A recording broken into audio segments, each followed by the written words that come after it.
ये नस business school का पेपर आ रहा है, तो इसको भी जरा जल्दी से सॉल्व कर लेते हैं। मेरा बच्चा, नस बिजनेस स्कूल का ये पेपर हमारे पास आ रहा है। इसमें एग्जामिनर देखो क्या कह रहा है।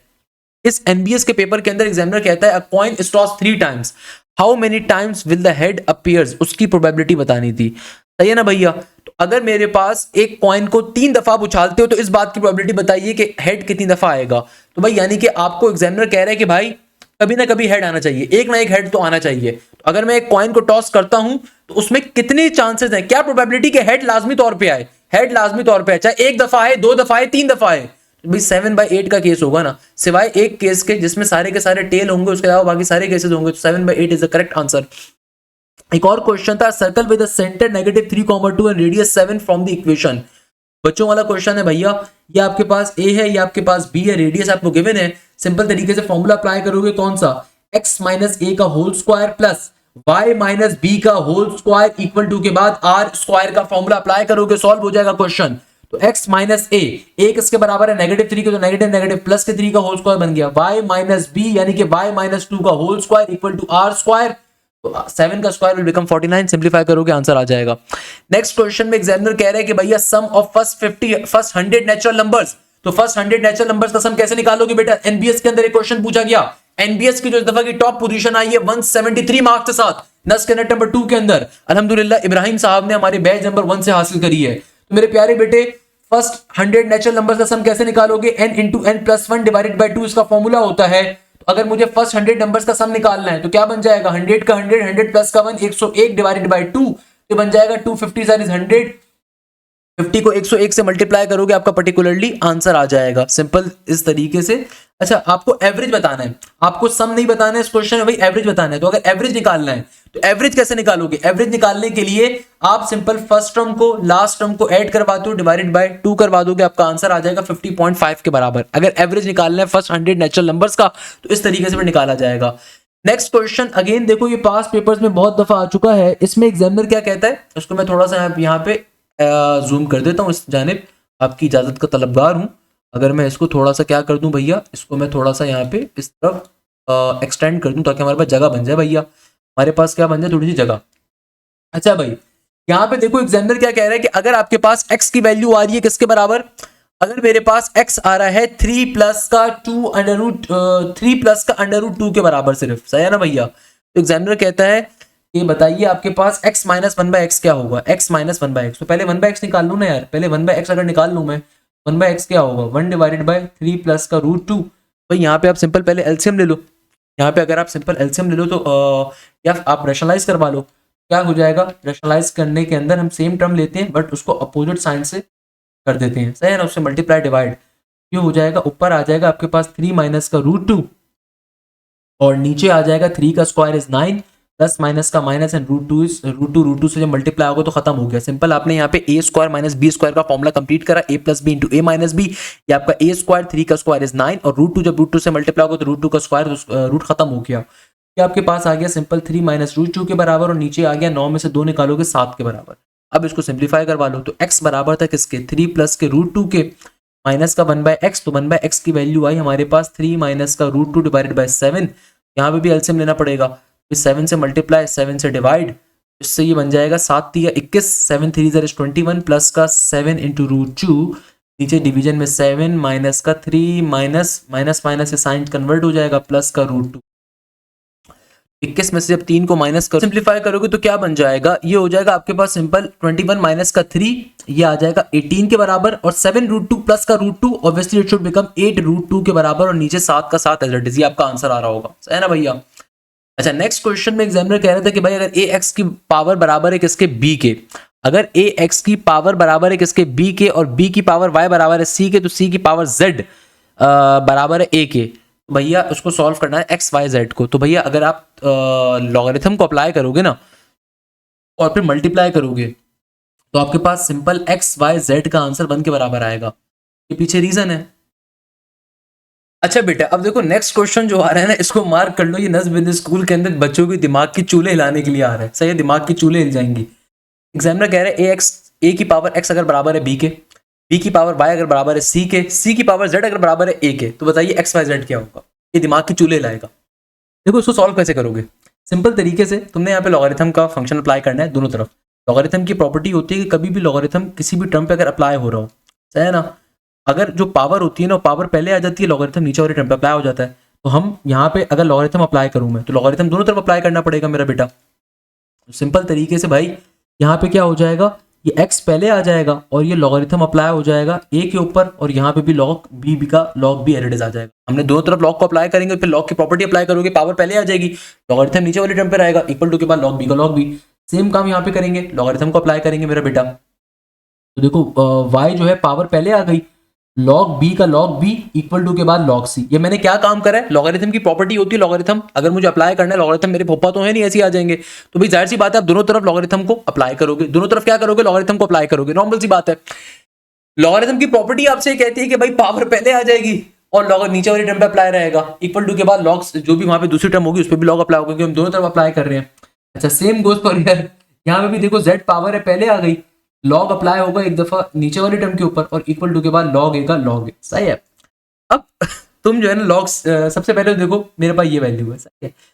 अगर मैं आपसे कहता हूँ कि भाई फॉर एग्जाम्पल मुझे इसके अंदर जो है ना वैल्यूज को डालना है, यहाँ पे फॉर एग्जाम्पल मैं कहता हूँ कि मुझे यहाँ पे वैल्यूज को प्लॉट करना है, तो कैसे करूंगा, मेरे प्यारे बेटे z का z as it is log c किसके बराबर है, आप बोलोगे सर log c तो बराबर है y इंटू लॉग बी के, तो दुरुस्त बात है।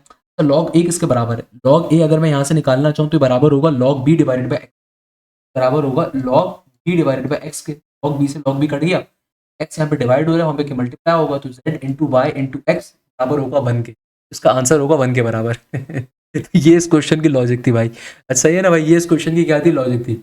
ये इंटरेस्टिंग क्वेश्चन था भाई, मार्क कर लेना इसको, सही है ना भाई। अच्छा नेक्स्ट क्वेश्चन में एग्जामिनर कह रहे हैं log 15 minus log 5 is equal to log x। भाई लॉगरिथम की प्रॉपर्टी होती है कभी भी दो लॉग अगर आपस में सब्ट्रैक्ट हो रहे हो ना, तो भाई सिंपल तरीके से log एक दफा लिखा जाता है और जो उनके इंडिविजुअल फंक्शंस होते हैं वापस में डिवाइड हो जाते हैं। इंडिविजुअल फंक्शंस क्या हो जाएंगे, डिवाइड हो जाएंगे, तो 5 3 ज़ार 15, तो ये बन जाएगा आपके पास सिंपल तरीके से log 3 के बराबर। यहाँ पे आ गया log 3 का log 3। अब एग्जामिनर कह रहे हैं इक्वल टू के बाद मौजूद है log x। भाई अगर इक्वल टू के आमने सामने तो log आ जाए तो उनके फंक्शंस क्या होंगे, बराबर होंगे, तो आपके पास x की वजह की सिंपल 3 के बराबर, क्वेश्चन सॉल्व हो गया। नेक्स्ट क्वेश्चन में एग्जामिनर कह रहा था कि if a coin is tossed thrice the probability of getting exactly one tail, सिर्फ एक टेल आपको चाहिए, सिर्फ एक टेल। तो अगर एक कॉइन को आपने क्या किया है, 3 दफा उछाला है, थ्राइस लिखा हुआ है ना, थ्राइस, तो सिर्फ एक दफा आने का केस क्या होगा, the probability of getting exactly one tail. Exactly one tail आने की कंडीशन एग्जामिनर पूछ रहा है, ये सारी बातें आप लोगों को बैजेस के अंदर पढ़ाई हुई है बेटा। तो अगर एक कॉइन को 3 दफा उछाला गया है तो कितने नंबर ऑफ केसेस बनेंगे, हेड टेल, यहां पे आएगा हेड हेड, यहां पर आ जाएगा हेड टेल, तो भी आगे कर दो भैया, तो ये हो जाएगा टेल हेड, ये हो जाएगा टेल टेल। अब इसको फर्दर ब्रेक करोगे तो ये ऑब्वियसली होगा हेड हेड हेड, ये होगा हेड हेड और टेल, जो ब्रांच मेथड आपको सिखाया था मैंने, हेड टेल हेड, ये होगा हेड टेल टेल, फिर ये होगा टेल हेड हेड, ये होगा टेल हेड टेल, फिर ये वाला होगा टेल टेल हेड, फिर ये वाला होगा टेल टेल टेल। तो एग्जैक्टली वन टेल कहाँ कहाँ मिल रहा है, एग्जैक्टली वन टेल यहाँ मिल रहा है, यहाँ मिल रहा है, एग्जैक्टली वन टेल यहाँ मिल सकता है, एग्जैक्टली वन टेल। तो आपके पास 3 इवेंट्स होंगे जहाँ पे एग्जैक्टली वन टेल आपको मिल रहा है, क्योंकि भैया अगर एक कॉइन को 3 दफा उछाला गया है तो 2 की पावर 3 यानी कि टोटल इवेंट्स 8 होंगे। भैया सिंपल तरीके से आंसर क्या होगा, 3 डिवाइडेड बाई 8 के बराबर should be the correct answer.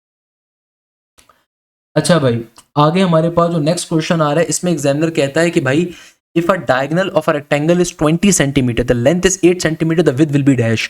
मेरा बच्चा ये भी हमारे पास बेहतरीन क्वेश्चन है, हमेशा याद रखिएगा। अगर आपके पास एग्जामिनर कहता है कि भाई डायगोनल की वैल्यू आपको गिवन है, आपको लेंथ भी गिवन है, आपको विड्थ निकालनी है, तो भाई हमारे पास फॉर्मूला होता है। फॉर्मूला बेसिकली क्या होता है, फॉर्मूला होता है कि भाई विड्थ की वैल्यू अगर मुझे कैलकुलेट करनी है तो विड्थ किसके बराबर होगा, विड्थ बराबर होगा सिंपल तरीके से रूट के अंदर डायगोनल का स्क्वायर माइनस लेंथ का स्क्वायर।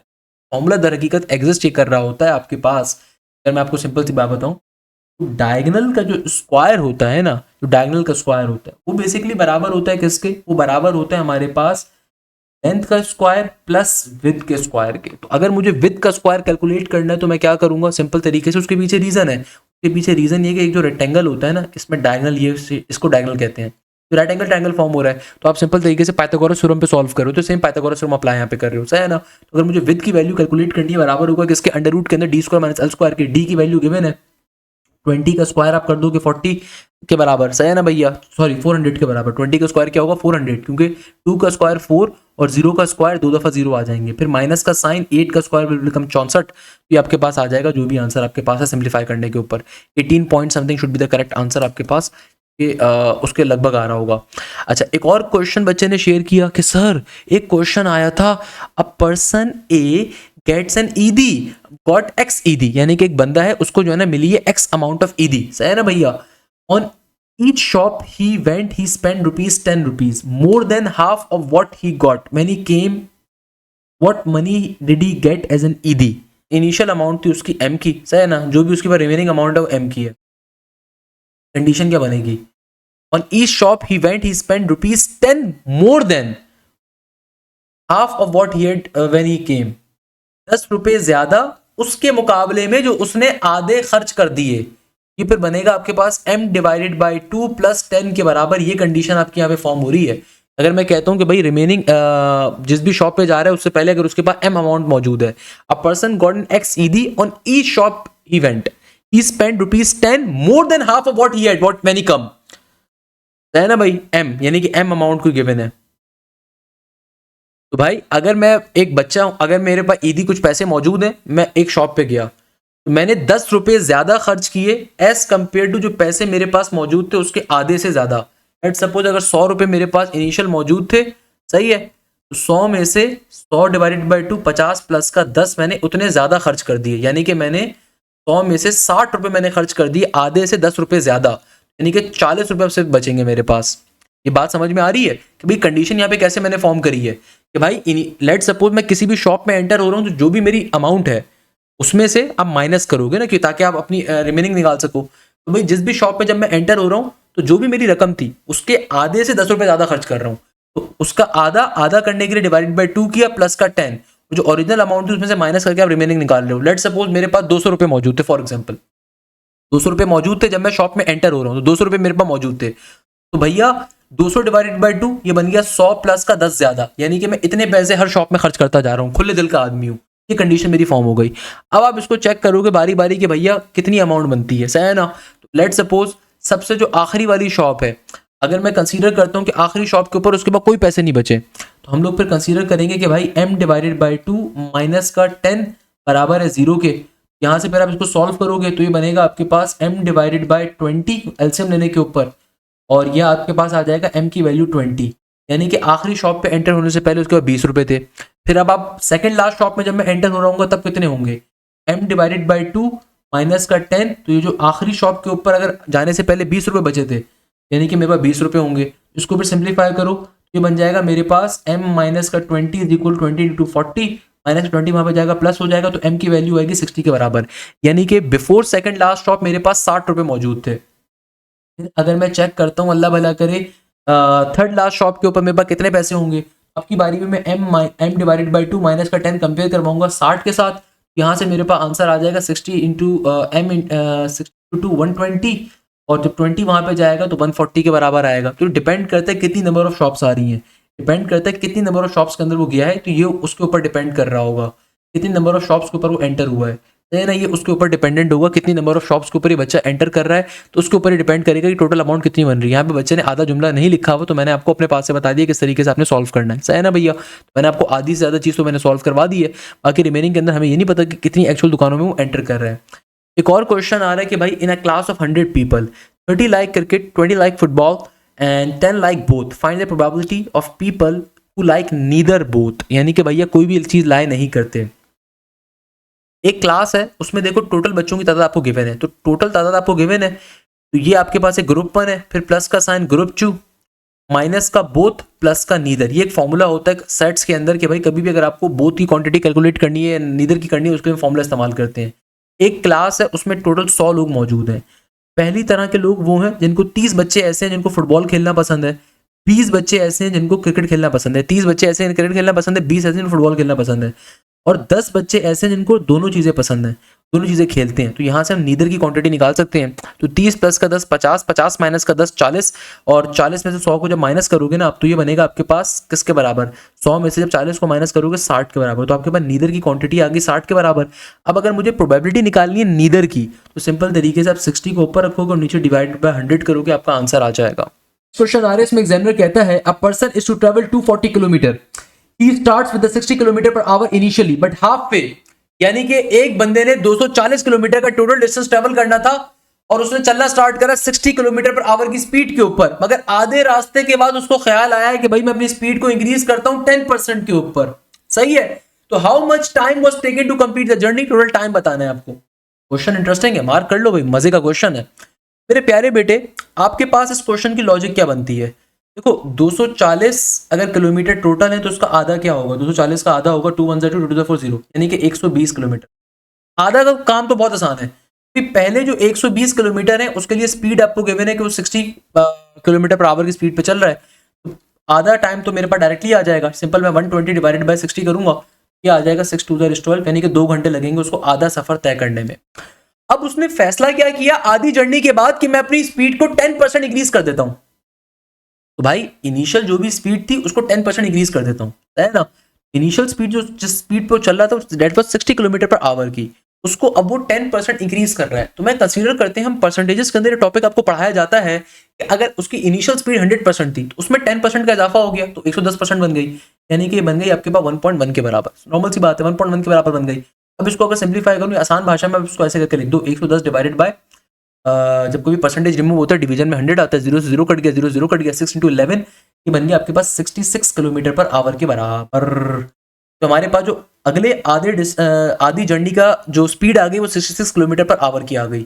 अब जो रिमेनिंग डिस्टेंस है इसका टाइम क्या होगा, इसका टाइम होगा 120 डिवाइडेड बाय 66, तो ये बराबर आएगा किसके, ये आ जाएगा मेरे पास सिंपल तरीके से 6 11 that is 66 and 6 2 that is 12 and 0 का 0, ये आ गया 20 डिवाइडेड बाय 11। इसको अगर फर्दर सिंप्लीफाई करना है, आपने 20 को अंदर रखा, 11 को बाहर रखा, 11 1 ज़र इज 11, तो 9 बचेगा। अब 11 से छोटा नंबर है, डेसिमल लगाओगे 90 आ गया, 11 8 ज़र इज 88, तो 1.8 आवर्स आ रहे हैं, यानी कि भाई बाकी की आधी जर्नी इसकी 1.8 आवर्स के अंदर कवर हो रही है। तो आपको टोटल टाइम अगर बताना है तो 2 प्लस का 1.8 क्या आ जाएगा, सिंपल 3.8 और इसकी कवर हो रही है।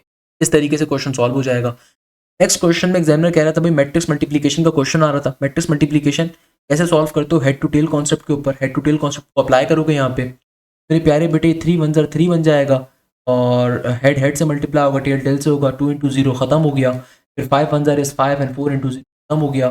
फिर आपके पास सिंपल तरीके से नेक्स्ट उसके ऊपर क्या हो जाएगा, ये हो जाएगा 3 0 ज़र खत्म हो गया, और हमारे पास सिंपल तरीके से यार ये अबे कर क्यों रहे हो यार, इसको मल्टीप्लाई क्यों कर रहे हो, ये आइडेंटिटी मैट्रिक्स गिवन है, तो आइडेंटिटी मैट्रिक्स का आंसर क्या आएगा, वापस से ओरिजिनल मैट्रिक्स ही आएगा भाई, सॉल्व करने की जरूरत ही नहीं है। आई एम सॉरी मैंने भी देखा भाई आइडेंटिटी मैट्रिक्स गिवन है, तो आइडेंटिटी मैट्रिक्स का आंसर तो आपके पास डायरेक्टली आइडेंटिटी मैट्रिक्स के बराबर ही आएगा, तो आपको उसे सिंप्लीफाई करने की नीड ही नहीं है, सेम आंसर आएगा हमारे पास।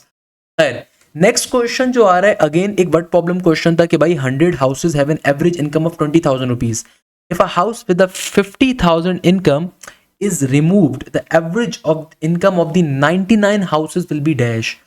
अब देखो 100 घरों की जो एवरेज इनकम है 20,000 रुपए है यार, 100 घरों की एवरेज इनकम। देखो हमारे पास दुनिया में एक फॉर्मूला होता है एवरेज का, एवरेज का फॉर्मूला क्या होता है, एवरेज का फॉर्मूला होता है जो आपके पास सम अमाउंट होती है ना, सम divided by number of terms, ये एवरेज का फॉर्मूला है। अब देखो मुझे 100 घरों का एवरेज गिवन है, 100 घरों का एवरेज किसके बराबर है, 20,000 के, तो भाई अगर मुझे एवरेज गिवन है 20,000 के बराबर है, तो मैं यहां से 100 घरों का सम तो निकाल सकता हूँ, टोटल सम। अगर मेरे पास नीचे n की जगह पे 100 आ जाएगा तो यहाँ से मेरे पास 100 घरों का सम आ जाएगा। सम किसके बराबर आएगा, सम आ जाएगा 100 यहाँ पे डिवाइड होगा मल्टीप्लाई होगा, वो 20,000 पहले मौजूद थी उसमें 2 जीरो को और ऐड कर दो, तो तकरीबन क्या बनेगा, यूनिट 10 100 1000 10,000 लैक्स, तकरीबन 20 लाख के करीब की अमाउंट आपके पास आ गई, सही है ना भैया, 20 लाख के करीब की अमाउंट मेरे पास आ गई 100 घरों से टोटल। अब एग्जामिनर कह रहा है कि भाई अगर एक घर जिसकी इनकम 50,000 थी अगर मैं उसको रिमूव कर रहा हूँ, इस 20 लाख में से अगर आप 50,000 को रिमूव करो, तो एग्जामिनर कह रहे हैं फिर बाकी 99 घरों का एवरेज क्या है वो बताओ, 99 घरों का एवरेज क्या होगा हमें वो बताना है। सिंपल तरीके से अगर इस 20 लाख में से मैं 50,000 को रिमूव कर दूँ, 50,000 रिमूव करने के ऊपर एक घर जिस जो 50,000 कमा रहा है 0 0 50, क्या आ जाएगा किसके बराबर, आ जाएगा सिंपल 2 0 यहाँ पे हो जाए पास 1, यहाँ 5, तकरीबन अभी भी 19,50,000 बनते हैं। सही है। इनका अब मुझे क्या बताना है, एवरेज। जब इसके ऊपर एवरेज बताना है।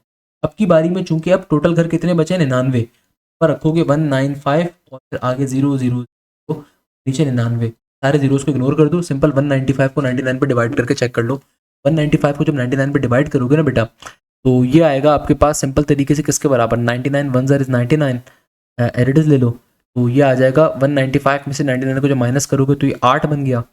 यहाँ पे 15 आ गया, 15 में से 9 निकालोगे तो क्या बचेगा, 6। और 18 में से जब 9 निकालोगे, 18 में से अगर मैं 9 को माइनस करता हूँ, 18 में से अगर मैं 9 को माइनस करता हूँ तो ये आएगा सिंपल तरीके से किसके बराबर, ये आ जाएगा सिंपल तो ये आ जाएगा आपके पास सिंपल तरीके से 9 के बराबर, 96 आ गया। अब डेसिमल लोगे, डेसिमल जब आप लोगे यहाँ पे जाहिर सी बात है, तो क्योंकि आपके पास 96 99 छोटा नंबर है, अब आपके पास 960 बन गया। अगेन आप फिर क्या करोगे, 99 9 पे चले जाओगे तो 1.9 समथिंग आ रहा होगा, यानी कि जब आप ट्रिपल जीरोस को मल्टीप्लाई करोगे तो 19,000 समथिंग की आपकी वैल्यू आ रही होगी। 19 के ही आपका आंसर होगा, 19 के आपका आंसर होगा। सिंप्लीफाई करोगे, बेसिक चीज़ है भाई। इसी तरीके से एक और क्वेश्चन यहाँ पे आ रहा है कि भैया Mister A takes half the money plus ₹1, Mister C take half of the rest of the money plus ₹1, Mister F take remaining ₹2, original money was dash. कि भाई ए ने क्या करा। अब ये क्वेश्चन इंटरेस्टिंग इसलिए है क्योंकि यहाँ पे बड़े मजे की बात की जा रही है कि ए जो आपके पास आ रहा है ना, Mister A he takes half the money plus ₹1, जो भी ओरिजिनल रकम थी उसका आधा प्लस ₹1। ओरिजिनल रकम अगर एक्स के बराबर थी तो x/2 प्लस का 1 लिया। सही है।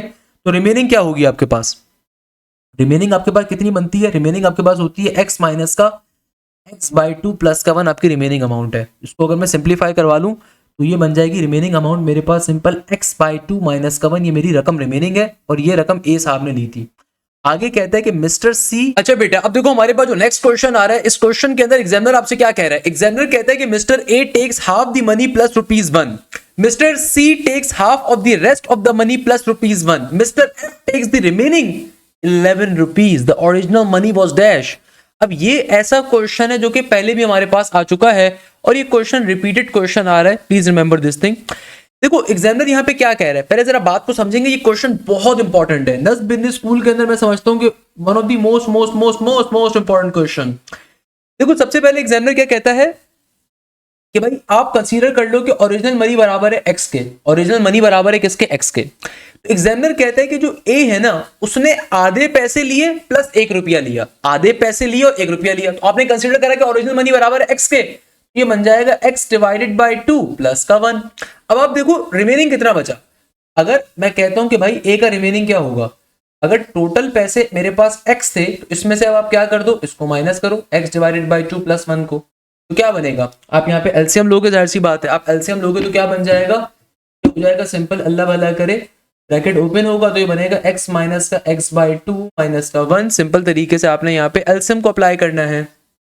जब मैं एलसीएम को अप्लाई करूंगा तो बन जाएगा 2x, ये क्या बन जाएगा मेरे पास, सिंपल तरीके से एलसीएम को अप्लाई करोगे 2 से मल्टीप्लाई एंड 2 से डिवाइड, तो ऑब्वियसली 2x माइनस का x, तो ये आ जाएगा सिंपल x/2 माइनस का 1। ये आपकी रिमेनिंग अमाउंट आई है ए के बाद, जब ए ने पैसे आधे प्लस ₹1 ज्यादा लिया तो उसके बाद की रिमेनिंग अमाउंट आ गई। ऐसे ही भैया, ऐसे है ना। अच्छा आगे एग्जामिनर कहता है now C takes half of the remaining plus का 1। अब सी ने कितने पैसे लिए, half of the remaining plus 1। तो अब रिमेनिंग ए की बात कितने थे, ये थे, इसका आधा प्लस का 1, इसका आधा प्लस का 1। तो भैया इसका आधा, किसका आधा, जो रिमेनिंग है। अच्छा मैंने 1/2 से मल्टीप्लाई क्यों करूं, बात एक ही है भाई, आपने सी ने इसका आधा किया ना, टोटल अमाउंट क्या है, टोटल अमाउंट है आपके पास x/2 जो रिमेनिंग है, इसका आधा यानी कि उसका हाफ, तो नीचे आपके पास डिवीजन में ही आएगा, सही है ना। और आगा प्लस का 1, तो इसको आप बैठ के आप सिंप्लीफाई करवाओगे, ये बन गया मेरे पास 1/2 का 1/2 इंटू x/2 माइनस का 1 प्लस का 1। सिंप्लीफाई करवाऊंगा तो ऑब्वियसली बनेगा x/4 माइनस का 1/2 प्लस का 1। तो माइनस का हाफ प्लस का 1, पॉजिटिव का हाफ, तो ये आ जाएगा आपके पास x/4 प्लस का हाफ के बराबर। ये वो अमाउंट है जो सी ने ली है, ये वो अमाउंट है जो सी ने ली है, सही है। अब सी ने जब अमाउंट ले ली तो रिमेनिंग कितना बचा सी के पास, तो सी के पास अब रिमेनिंग कितना है, तो जाहिर सी बात है भैया आप क्या करोगे, जो ए के बाद रिमेनिंग था, जब ए ने पैसे निकाल लिए थे उसके बाद जो रिमेनिंग अमाउंट थी और सी ने जब पैसे निकाल लिए तो उसके बाद जो रिमेनिंग अमाउंट बच रही है तो वो देखी जाएगी कैसे। ये देखो हमारे पास जब ए ने पैसे निकाल लिए थे तो रिमेनिंग अमाउंट क्या थी, आपके पास ये पैसे बच रहे थे, इसमें से आप वो पैसे माइनस करोगे जितने सी ने निकाले, तो सी ने निकाले x/4 प्लस का 1/2, ब्रैकेट लाजमी तौर पर लगाओगे ताकि साइंस को चेंज कर सको। ये बन जाएगा आपके पास x/2 माइनस का 1 माइनस का x/4 माइनस का 1/2। अब इसको बैठ के सिंप्लीफाई करो, x/2 और नेगेटिव का x/4 एलसीएम ले लो, 2 से 2 सिंप्लीफाई कर दिया तो it should become 2x minus का x, तो x डिवाइडेड बाय 4 और माइनस का 1 और माइनस का हाफ ऑब्वियसली माइनस का 3/2। जब C ने पैसे निकाल लिए तो अब रिमेनिंग ये बच रहा है। अब एग्जामिनर क्या कहता है, एग्जामिनर ने यहाँ पे एक जुमला लिखा था, the rest of the money plus 1 is 11। नहीं, क्या कह रहा है, Mister C take half the rest of the money plus 1, Mister F take the remaining 11 rupees. यानी कि मिस्टर एफ ने अब जो इतने पैसे भी बचे हैं अभी मिस्टर एफ के हैं और मिस्टर एफ के पास जो रुपीज के अंदर पैसे बच रहे हैं वो 11 रुपए बच रहे हैं। ये जितने भी पैसे अब सी के पास ये आए थे, जितने भी पैसे अब सी ने पैसे जब निकाल लिए तो जो रिमेनिंग पैसे हैं वो एफ ने लिए हैं और 11 रुपए बनते हैं। तो एफ ने जब ये पैसे लिए हैं, रिमेनिंग अमाउंट x/4 माइनस का 3/2 ये बराबर है किसके, 11 के। तो यहाँ से आप x की वैल्यू इजीली कैलकुलेट कर लोगे। तो आप यहाँ से x की वैल्यू निकालने के लिए क्या करोगे, x/4 का x/4, 11 का 11 माइनस का 3/2 जब यहाँ पर जाएगा तो प्लस का 3/2 बनेगा बेटा। इसका एलसीएम लो, 11 प्लस का 3/2 क्या बनेगा, ये हो जाएगा 2 11 is 22, 22 प्लस का 3 इज ऑब्वियसली 25। अब इसका जब आप एलसीएम लेते हो तो ये बनेगा x/4 इज इक्वल टू 12.5 के बराबर, सही है। और जब ये 4 से अब आप इसको मल्टीप्लाई करते हो 12.5 को, तो इसको अगर मैं 4 से मल्टीप्लाई करूं तो x की वैल्यू क्या आ जाएगी, 25 डिवाइडेड बाय 2 मल्टीप्लाई बाय 4, 25/2 12.5 होता है, तो 2 2 is 4, तो 25 into 2 3 के बराबर। तो x की वैल्यू आ गई 50 के बराबर। तो आपको निकालना क्या था, आपको ओरिजिनल पैसे बताने, तो ओरिजिनल पैसे किसके बराबर आ गए, 50 के बराबर आ गए। ये इस क्वेश्चन का सिंपल सा आंसर है, that's the logic here. Simple तरीके से सॉल्व हो गया। देखो ये क्वेश्चन एनबीएस के नेट नंबर 1 के अंदर भी पेपर्स के अंदर हमने आपको सॉल्व करवाया था। देखो फायदा यही होता है लाइव क्लासेस का कि आपको एक एक चीज हम पढ़ा रहे होते हैं, तो अल्हम्दुलिल्लाह आप क्यों नहीं पोजीशन लेकर आओगे भाई। नस के नेट नंबर 1 की पोजीशन भी हमारे बैचेस से थी, नस के नेट नंबर 2 की आज रिजल्ट आया 173 का स्कोर अल्हम्दुलिल्लाह, वो भी हमारे बैचेस से आया। नेक्स्ट क्वेश्चन में कहता है कि भाई दो इक्वेशंस गिवन है, 2x माइनस का y is equal to 6 and x is equal to 2x minus का 6। तो कहता है कि भैया 3x माइनस का 4y इक्वल टू 9, इंटरसेक्ट कहाँ पे करेंगे। बहुत सिंपल है, या तो आप पॉइंट्स को बारी बारी उठा के इक्वेशन में डाल के चेक कर लो किस इक्वेशन पे सेटिस्फाई कर रहे हैं, नहीं तो भाई फिर दूसरा आसान तरीका ये है कि आपको एक पॉइंट एक इक्वेशन गिवन है ये और दूसरी इक्वेशन गिवन है 3x माइनस का 4y इज इक्वल टू 9। तो भैया आप सिंपल तरीके से क्या करो, पहली वाली इक्वेशन से को अगर आप 4 से मल्टीप्लाई करो और फिर दोनों इक्वेशंस को प्लस या माइनस करवा दो तो x की वैल्यू आ जाएगी, तो फिर y की वैल्यू भी निकाल लोगे। अगर मैं पहली वाली इक्वेशन को 4 से मल्टीप्लाई करूं, 4 2 8x माइनस का 4y एंड 4 6 4 इंटू 6 आपके पास क्या आ जाएगा, ये आ जाएगा सिंपल तरीके से 24 के बराबर। दोनों को आपस में आप एडअप करवा दीजिए, एडअप करवाओगे तो तमाम टर्म्स के साइन बल्कि नहीं, हम दोनों इक्वेशन को सब्ट्रैक्ट करवाएंगे ताकि तमाम टर्म्स के साइन क्या हो जाए, कन्वर्ट हो जाए, है ना भाई। तो 3x माइनस का 8x, 8 में से जब 3 निकालोगे तो 5x नेगेटिव के अंदर आएगा और ये 4 से 4y कट गया, 24 में से जब 10 निकालोगे तो 14 बनेगा, मगर 9 निकाल रहे हैं तो 15 बचेगा। सिमिलरली यहाँ पे देखो 9 में से जब 24 को आप माइनस करोगे तो भाई 9 में से 24 माइनस करोगे तो नेगेटिव का 15 आएगा ना, नेगेटिव से नेगेटिव कट गया, 5 यहाँ पे मल्टीप्लाई हो रहा है, वहाँ पे डिवाइड होगा तो 5 3 इज 15, तो x की वैल्यू 3 आ गई। तो आपके पास option number B should be the correct one. अच्छा भाई अब देखो हमारे पास सिंपल तरीके से एक और क्वेश्चन बच्चे ने बताया।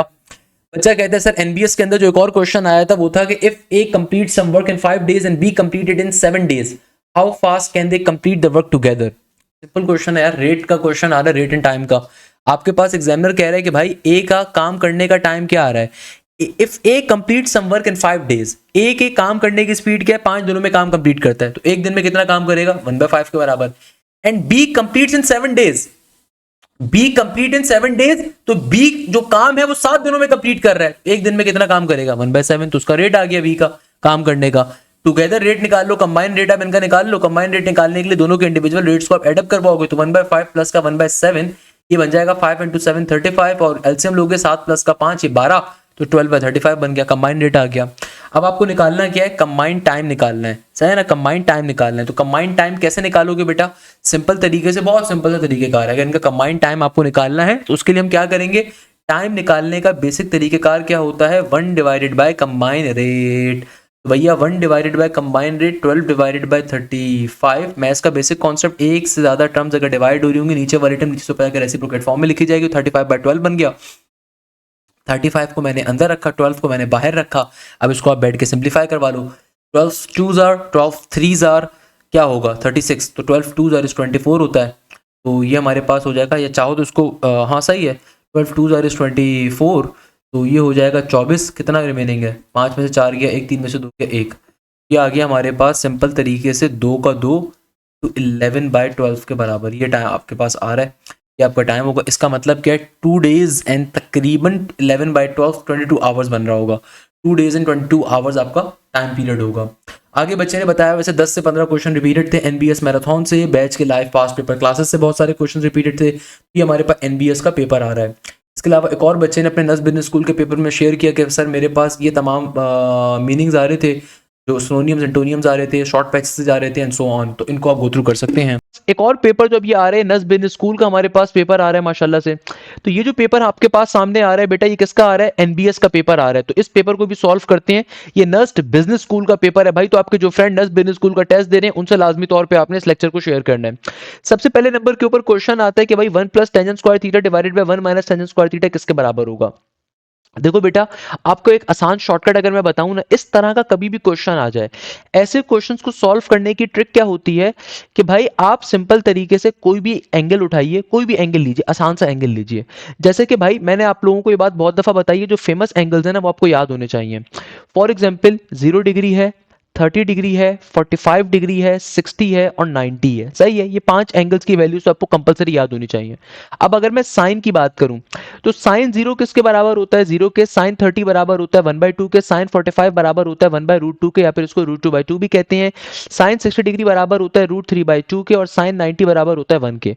इनकी वैल्यूज डेसिमल में भी हमेशा याद रखिएगा। इधर आप नस इंजीनियरिंग का पेपर दे रहे हो, नस बिजनेस का पेपर दे रहे हो, ये वैल्यूज याद रखो।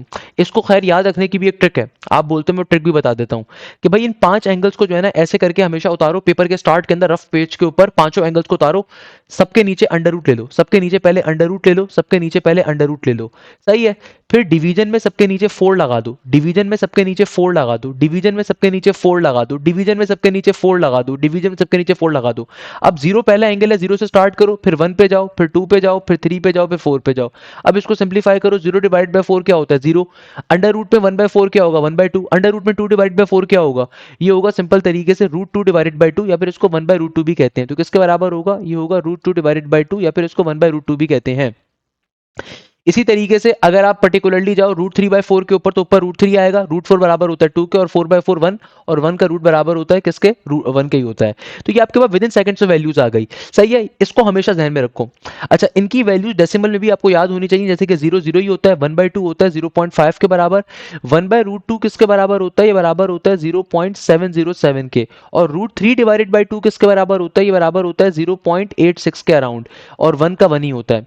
ये वैल्यूज अगर आपको याद है ना, तो कॉस के अंदर आपकी सेम वैल्यूज रहती हैं। अब जैसे कि अगर मैं कहता हूं कि कॉस की वैल्यूज क्या होंगी, तो देखो आपको सिर्फ ये टेबल की अगर वैल्यूज याद है, अगर आपको इस टेबल की वैल्यूज याद है ना, तो आपको कॉस के अंदर कुछ भी नहीं करना, खुदारा कुछ भी नहीं करना। कॉस के अंदर सेम टेबल को उल्टा करके उतार दो, इस पूरे टेबल को उल्टा करके उतार दो कि देखो पहले 1 था, यहाँ लास्ट में 1 था, यहाँ पे पहले 1 आ गया, यहाँ पे लास्ट में √3/2 था, यहाँ पे पहले आ गया, यहाँ पे बीच के अंदर क्या है, √2/2, इधर भी बीच में आएगा।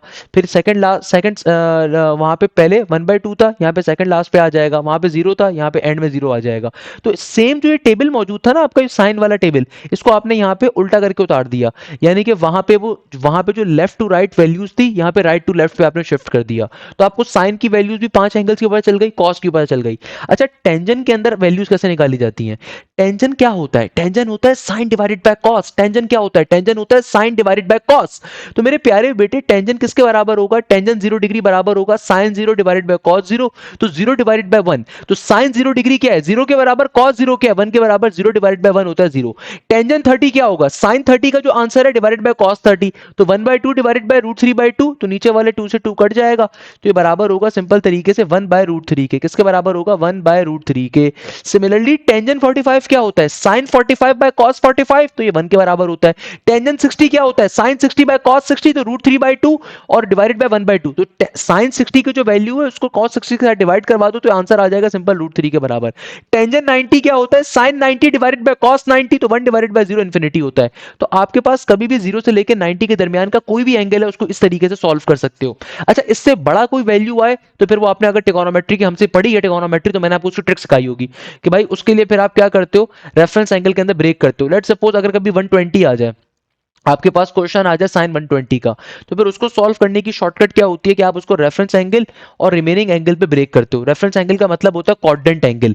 दुनिया में 4 किस्म के क्वाड्रेंट एंगल होते हैं, 90 होता है, 180 होता है, 270 होता है, 360 होता है भाई।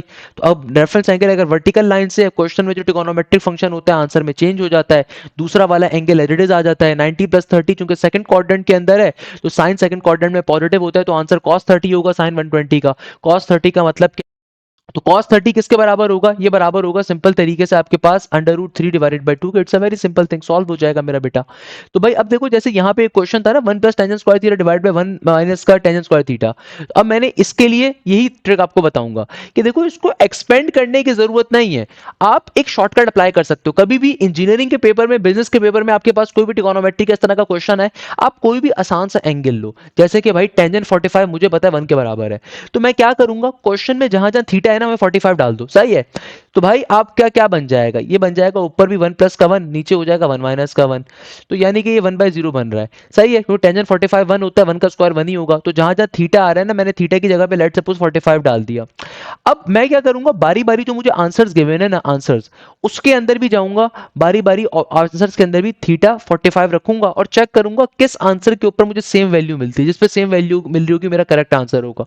नहीं तो खैर सॉल्व करने का इसको एक और तरीका भी है। अच्छा बेटा, अब देखो जैसे इस क्वेश्चन को सॉल्व करने का वैसे एक तरीका और भी है। इस क्वेश्चन को आप एक और किस मेथड पे सॉल्व कर सकते हो, अगर आप सॉल्व करने के ऊपर जाओ तो इसको एक और पैटर्न के ऊपर भी हम सिंप्लीफाई कर सकते हैं, सॉल्व कर सकते हैं। वो क्या होगा कि मेरे पास ये मौजूद है 1 - का टेंजेंट स्क्वायर थीटा और नीचे डिवीजन में, सॉरी ऊपर है 1 + का टेंजेंट स्क्वायर थीटा और नीचे क्या आ रहा है आपके पास, नीचे आपके पास आता है 1 - का टेंजेंट स्क्वायर थीटा।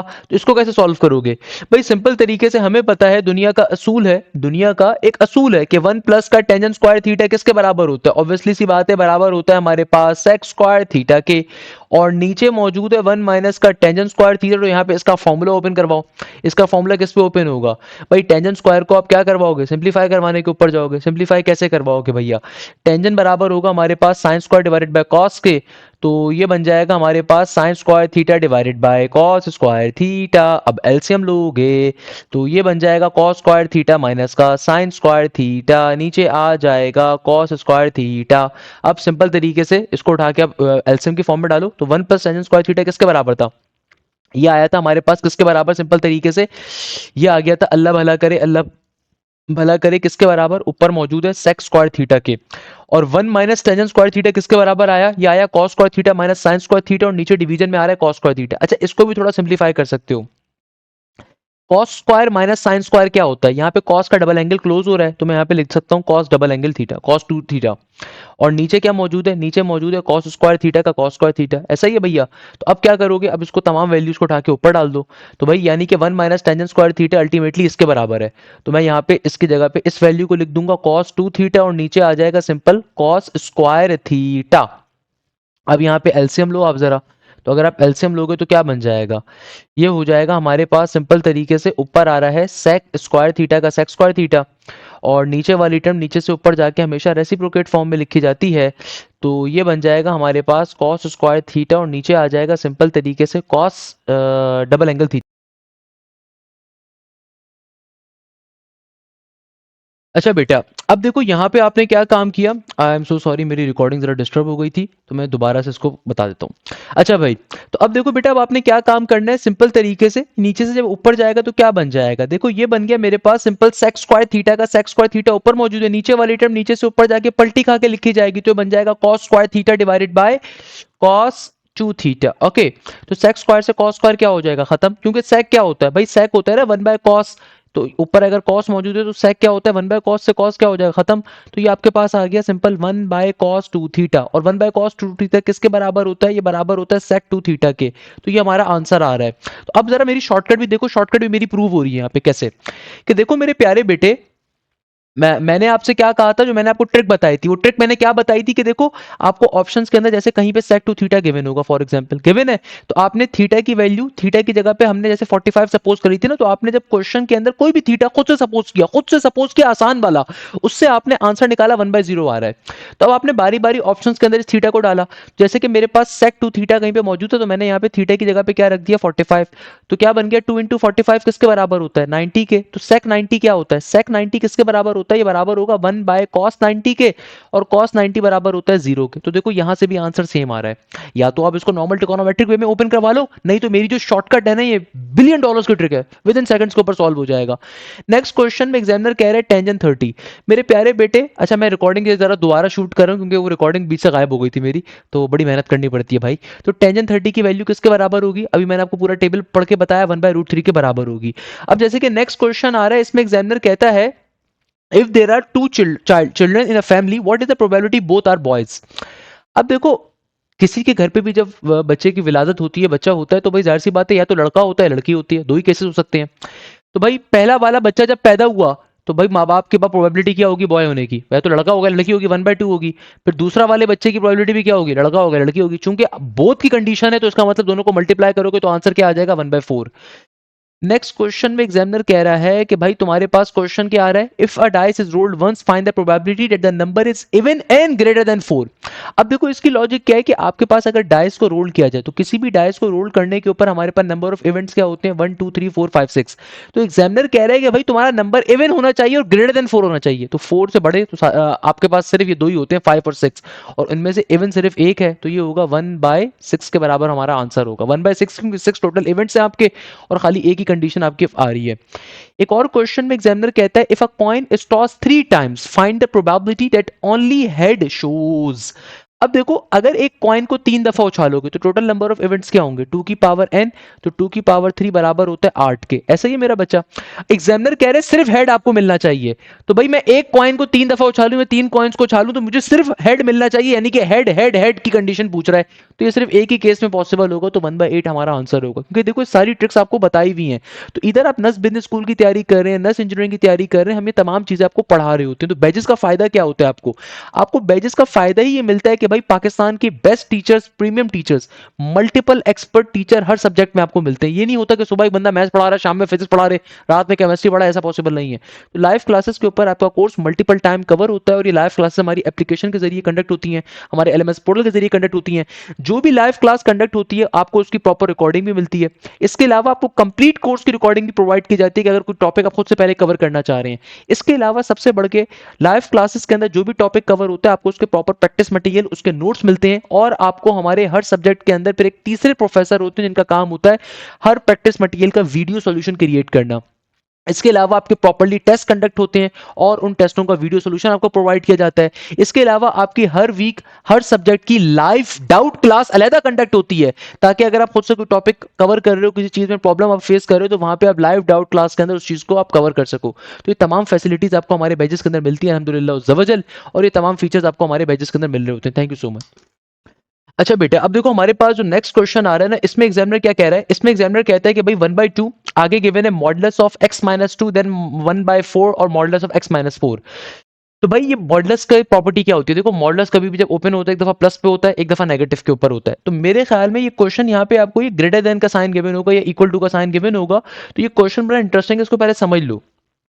यहाँ पे एग्जामिनर क्या कह रहा है 1/2 मॉडुलस ऑफ x-2, और देन आपके पास क्वेश्चन आ रहा है इक्वल टू नहीं है, ये ग्रेटर देन का साइन होगा, ये ग्रेटर देन इक्वल टू का साइन है, देन यहाँ पे आ रहा है 1/4 and then modulus of x-4।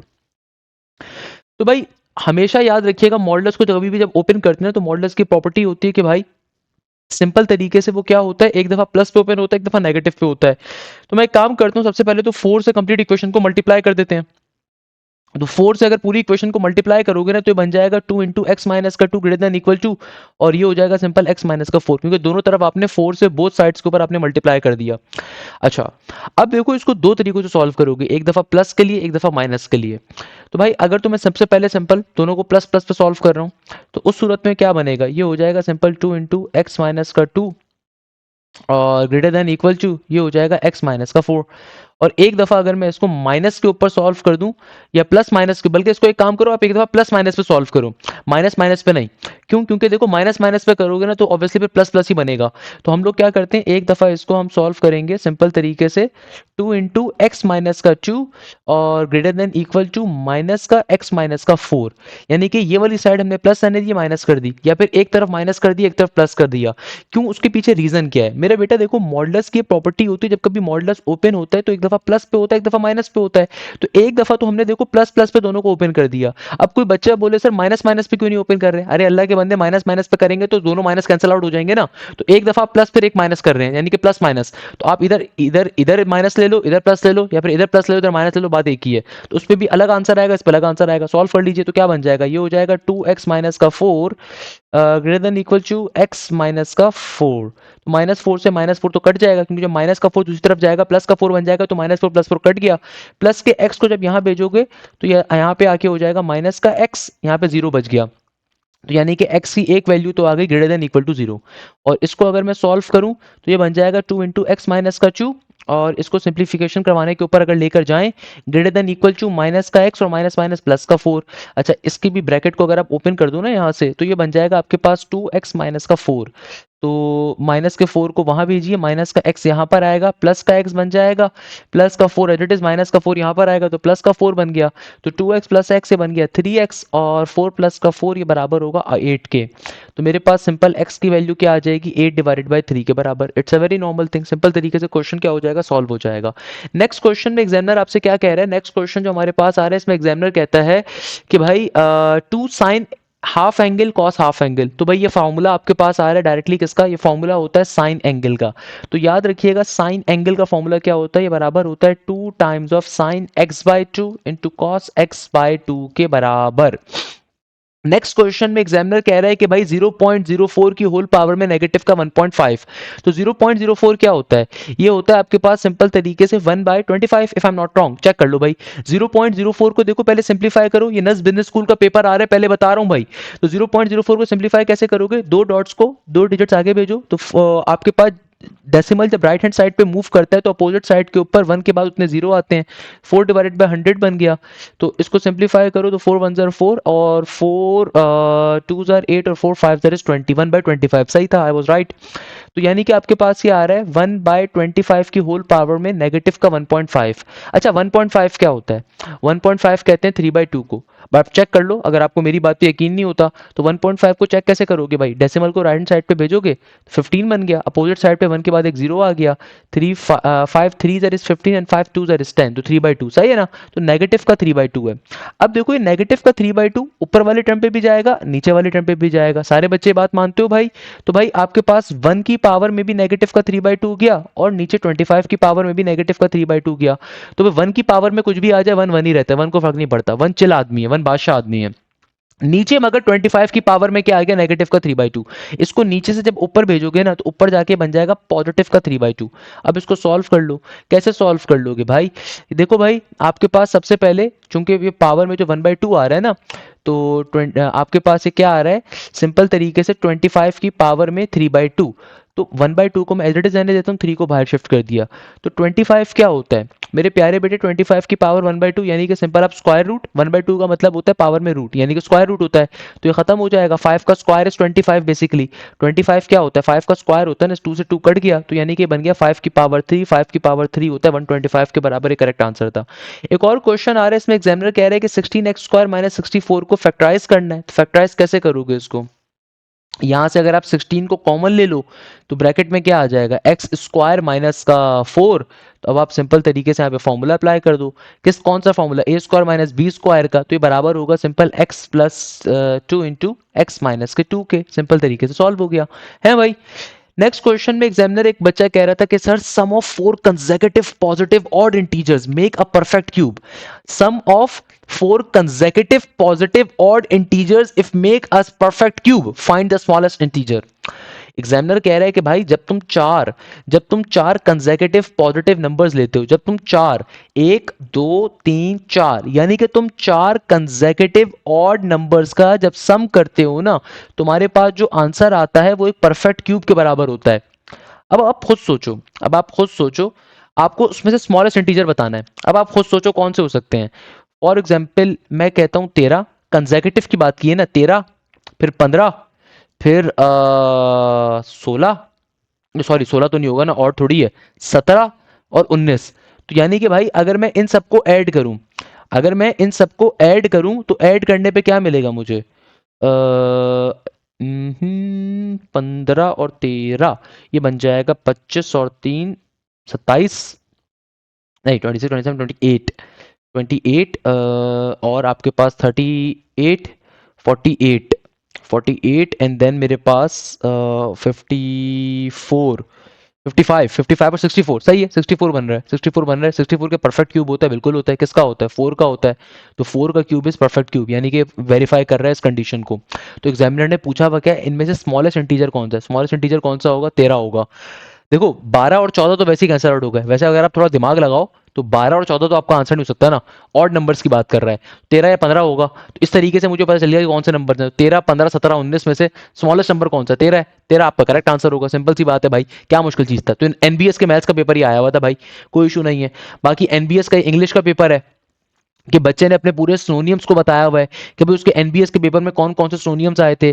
भाई एनबीएस का, नस बिजनेस स्कूल का जो पेपर होता है, नस लॉ का जो पेपर होता है, उसमें 100 एमसीक्यूज इंग्लिश के होते हैं, 100 एमसीक्यूज आपके मैथ्स के होते हैं। तो आपके पास उसमें पूरा डिफाइंड किया हुआ है कि भाई सिनोनियम्स हमारे पास कौन कौन से सिनोनियम्स पूछे जा रहे थे, तमाम के तमाम सिनोनियम्स बच्चे ने अपने डिफाइंड बैक कर दिए। ट्रेवल तो मेरे ख्याल में हर बच्चे के पेपर में आ रहा होता है। एनालॉजीज के बारे में बच्चा कह रहा है कि सर नेट 1 में कम थी, इस दफा ज्यादा है।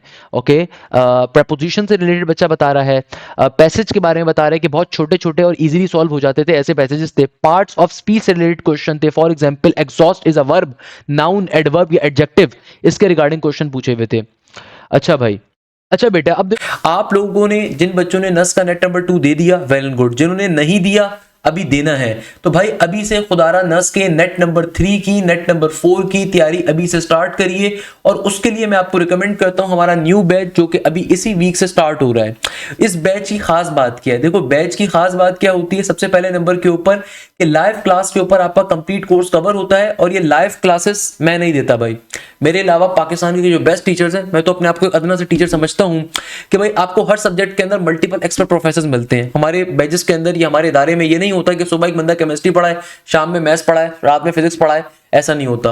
आपको हर सब्जेक्ट के अंदर एक्सपर्ट फैकल्टी मिलती है। ना सिर्फ ये, बल्कि आपको हर सब्जेक्ट के अंदर मल्टीपल टीचर्स का एक्सेस मिलता है, जो कि आपको मल्टीपल डेज के ऊपर क्लासेस लेते हैं। कंप्लीट वीक पे क्लासेस आपकी होती हैं। अगर आप वीकेंड का बैच लेना चाहें, वीकेंड के ऊपर होंगे। अगर आप वीक डेज का लेना चाहें, वीक डेज पे होंगी। अगर आप कंप्लीट वीक पे लेना चाहें, कंप्लीट वीक पे होंगे, और आपको एक्स्ट्रा कोई फीस नहीं देनी होती। तो लाइव क्लासेस के ऊपर आपका कोर्स कवर होता है, और हमारी तमाम की तमाम क्लासेस आपकी स्मार्ट बोर्ड्स पे कंडक्ट होती हैं। हमारी एप्लीकेशन के थ्रू, हमारे एलएमएस पोर्टल्स के जरिए आप हमारी लाइव क्लासेस का हिस्सा बनते हैं। पाकिस्तान का वाहिद इदारा जहां पे आपकी तमाम क्लासेस स्मार्ट बोर्ड पे होती हैं। पाकिस्तान का वाहिद इदारा जहां पे आपको हर सब्जेक्ट के ऊपर 2-2 प्रोफेसर मिलते हैं। मैथ्स के अंदर अगर मैं आपको मैथ्स पढ़ा रहा हूं, तो वहां पे प्रोफेसर आफ्ताब, जो मैं समझता हूं पाकिस्तान के एक बेस्ट टीचर है, प्रोफेसर है मैथ्स के, एचओडी हैं अपने कॉलेज के अंदर, वो आपको मैथ्स पढ़ा रहे होते हैं साथ में। फिजिक्स के अंदर जहां प्रोफेसर बिलाल मिलते हैं और प्रोफेसर रोनाल्ड विल्फर्ड मिलते हैं। नज़ बिजनेस स्कूल के अंदर प्रोफेसर बिलाल अहमद साहब भी आपको मिलते हैं, प्रोफेसर बिलाल एहतशाम साहब भी आपको मिलते हैं, आपको बिलाल अशरफ साहब भी मिलते हैं बिजनेस मैथ्स के अंदर। अगर आप नस अप्लाइड साइंसेस पे आ रहे हैं, तो आपको बायोलॉजी के 2 इंस्ट्रक्टर्स मिल रहे हैं भाई, प्रोफेसर रहीम मिल रहे हैं, प्रोफेसर शाफी मिल रहे हैं। केमिस्ट्री के अंदर प्रोफेसर जो नस अप्लाइड साइंसेस के अंदर अप्लाई करते हैं, कहीं और अप्लाई करते हैं, वहां पे केमिस्ट्री भी आती है, तो प्रोफेसर आपको साद वकार भी मिल रहे हैं, और प्रोफेसर आपको शहरियार साहब भी मिल रहे हैं। इंग्लिश के अंदर प्रोफेसर एहतशाम भी आपको मिल रहे हैं, और मिस जोहा जैन भी मिल रही है। तो हर सब्जेक्ट में आपको मल्टीपल प्रोफेसर मिलते हैं, और ये तमाम की तमाम लाइव क्लासेस स्मार्ट बोर्ड पे कंडक्ट होती हैं। जो भी लाइव क्लास कंडक्ट होती है, आपको उसकी रिकॉर्डिंग भी मिलती है। बैच का सबसे बड़ा फायदा क्या है कि भाई ये लाइव क्लासेस, जो बच्चे अगर कॉलेज के अंदर या अकेडमी के अंदर बिजी होते हैं वीक डेज के ऊपर, तो आप वीकेंड की क्लासेस ले सकते हैं। अगर आप वीकेंड पे बिजी हैं तो वीक डेज पे ले सकते हैं।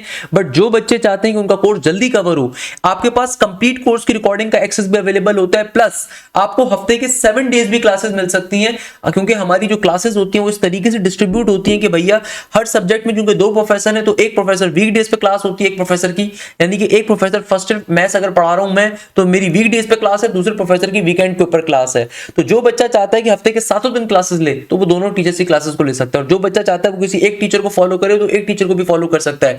हम जानबूझ के बच्चों को दोनों टीचर्स का एक्सेस क्यों देते हैं? ताकि भाई आप दूसरे टीचर का भी कंटेंट देख सको, ताकि आप अगर किसी दिन कॉलेज से कोचिंग से फ्री हो, दूसरे टीचर की भी क्लास लेकर देखो। अगर मजा ना आए ना, तो फिर बात करिएगा। सही है, तो आपको इससे बड़ा फायदा मिलता है। इसके अलावा जो भी लाइव क्लास कंडक्ट होती है इसके अंदर प्रैक्टिस मटेरियल हम लोग आपको खुद प्रोवाइड करते हैं, और ना सिर्फ आपको प्रैक्टिस मटेरियल प्रोवाइड किया जाता है बल्कि आपको हमारे हर सब्जेक्ट में एक थर्ड प्रोफेसर होते हैं जिनका काम उस प्रैक्टिस मटेरियल का वीडियो सॉल्यूशन क्रिएट करना होता है। यानी कि जो भी प्रैक्टिस मटेरियल आपको प्रोवाइड किया जाता है उस प्रैक्टिस मटेरियल का आपको प्रॉपर वीडियो सॉल्यूशन मिलता है। जैसे कि मैथ्स के अंदर प्रोफेसर हसन कुरैशी साहब जो है उनका काम ये है कि भाई प्रैक्टिस मटेरियल का वीडियो सॉल्यूशन क्रिएट करना, तो आपको एक बहुत बड़ा प्रैक्टिस जोन मिलता है। इसके अलावा आपको जो भी टॉपिक आपका कवर होगा उसका प्रॉपर टेस्ट कंडक्ट होगा। चाहे मैथ्स के अंदर जो दोनों टीचर्स हैं वो दोनों टीचर्स आपको जो भी क्लास में टॉपिक पढ़ाएंगे अपना प्रैक्टिस मटेरियल खुद प्रोवाइड करेंगे, और फिर थर्ड प्रोफेसर उस प्रैक्टिस मटेरियल का वीडियो सॉल्यूशन आपको प्रोवाइड करेंगे। सबसे इंपॉर्टेंट चीज और सबसे मजे की बात, हर चैप्टर का आपके हर वीक टेस्ट कंडक्ट होता है। जो टॉपिक कवर होगा उसका टेस्ट कंडक्ट होगा और उस टेस्ट का भी आपको वीडियो सॉल्यूशन मिलेगा भैया, उस टेस्ट का भी आपको वीडियो सॉल्यूशन मिलेगा। इसके अलावा इतने सारे फीचर्स के बाद पूरे पाकिस्तान के अंदर कोई इदारा आपको लाइव डाउट क्लासेस ऑफर नहीं करता होगा। हमारे बैचेस के अंदर आपकी प्रॉपर लाइव डाउट क्लासेस भी कंडक्ट होती हैं। इन लाइव डाउट क्लासेस का पर्पस क्या होता है कि भाई अगर कोई बच्चा ऐसा है, यानी कि बहुत सारे बच्चे ऐसे होंगे जो प्रैक्टिस मटेरियल खुद से सॉल्व कर रहे हैं, कहीं पे फंस जाते हैं, सही है, तो आपकी जो थर्ड प्रोफेसर होंगे हर सब्जेक्ट के अंदर, जैसे मैथ्स के अंदर प्रोफेसर हसन कुरैशी हैं, इसी तरीके से फिजिक्स में दूसरे हैं, इंग्लिश के अंदर प्रोफेसर एहतशाम खुद अपनी डाउट क्लास लेते हैं कि भाई आपका कोई मसला है, कोई प्रॉब्लम है, कोई क्वेरी है, तो आपकी हफ्ते में एक दिन लाइव डाउट क्लास अलग से कंडक्ट होती है, तो वहां पे अपनी क्वेरीज को आप पूछ सकते हैं। इसके अलावा आपके एप्लीकेशन जो हमारी है, पोर्टल जो हमारा है, उसके ऊपर आपके with in the app chatting group मौजूद हैं, जहां पे व्हाट्सएप से ज्यादा सपोर्ट चैट ग्रुप मौजूद हैं, तो वहां पे आप अपनी क्वेरीज को, अपनी प्रॉब्लम्स को और डायरेक्टली क्वेश्चंस को पूछ सकते हो। इसके अलावा आपकी कम्युनिटीज हम लोगों ने क्रिएट करी हुई अपने पोर्टल के ऊपर के, जहां पे आप अपने कोई भी क्वेश्चन अपने क्लास फेलो से डिस्कस करना चाहते हो, दूसरे बच्चों से डिस्कस करना चाहते हो, वहां पे उसको रेज कर सकते हो। इसके अलावा एकेडमिक काउंसलर्स का एक्सेस मिलता है। इन बैचेस का फायदा क्या होता है कि भाई नस के नेट 3 से पहले कोर्स कवर भी होगा, फिर मल्टीपल टाइम नस के नेट 4 से पहले कोर्स कवर होगा। इसके अलावा अगर आप नस के अलावा बाकी यूनिवर्सिटीज में भी अप्लाई करें तो वो सब भी कवर अप होंगी।